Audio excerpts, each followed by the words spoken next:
we very well know that the U.S. government is actually funding propaganda machines to put out negative stories against China. Project Mushu aims to do that same thing using private citizens and independent, so to speak, organizations, right?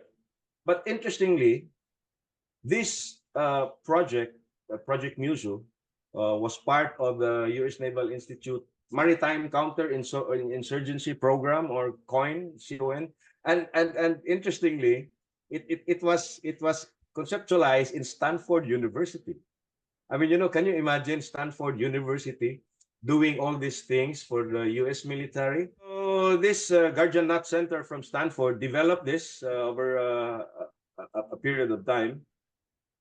So the idea really is to get civilian volunteers, independent organizations, media, social media, mainstream media, and then project to China the Philippine claims of sovereign rights, whether it's in Scarborough Shoal or in Ayungin Shoal, document everything, follow a script, get footages in a way that puts the Chinese Coast Guard on a very aggressive posture. They're trying to portray China as a bully, the Philippines as a victim, in order to elicit sympathy from the Filipinos as well as the international community, which actually is working. I'm so sad because there's just a few of us who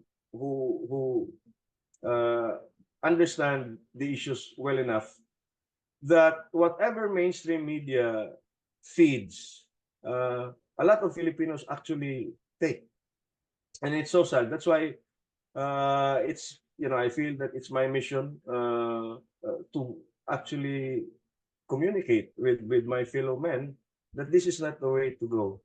But sadly, because of political ambitions, people are willing victims to be manipulated by, I have to say this point bluntly, the Americans.